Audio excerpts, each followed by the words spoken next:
দোয়ায়ে কুনুত জানি না এখন বেতের নামাজ কিভাবে সম্পন্ন করব। তারাবির নামাজ ব্যতীত রোজা হবে কিনা দয়া করে উত্তর দিলে উপকৃত হবে। হ্যাঁ, তারাবির নামাজ হুজুর আমার পাশে আছেন, রোজা হয়ে যাবে। তবে রোজার একটা পার্সেন্টেজ আছে।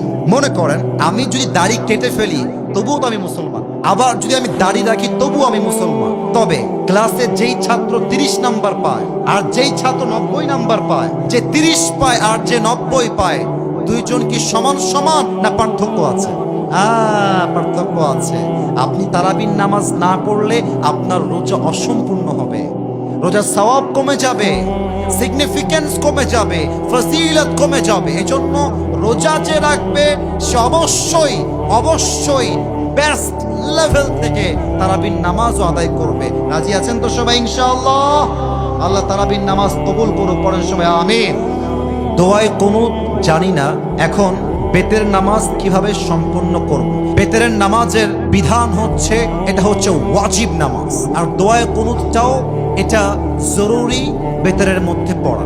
এখন বেতের দোয়ায়ে কুনুত যদি কেউ না জানে, তার জন্য উচিত হবে যখন সে 3 রাকাত বেতের আদায় করছে, সূরা ফাতিহা পড়েছে, সূরা ফাতিহা শেষ, কেরাত মিলানো শেষ, আপনি এবার কোরআনে উল্লেখিত দোয়া পাঠ করতে পারেন।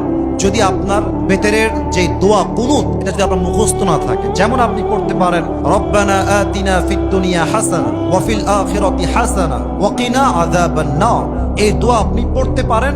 এটা পড়লে আপনার বেতের নামাজ হয়ে যাবে। তবে সবচেয়ে জরুরি হচ্ছে দোয়ায়ে কুনুতটা শিখে দোয়ায়ে কুনুতটা পড়া।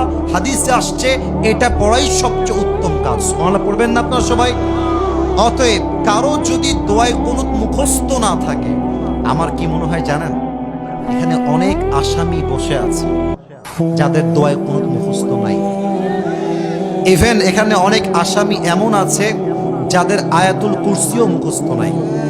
এখানে অনেক আসামি এমনও বসে আছেন যারা সূরা ফাতিহার পরে 4 রাকাত ফরজ নামাজে 4টা সূরা যে সহিভাবে পড়বে তাও পড়তে পারে না। কথা ঠিক আছে কিনা বলেন?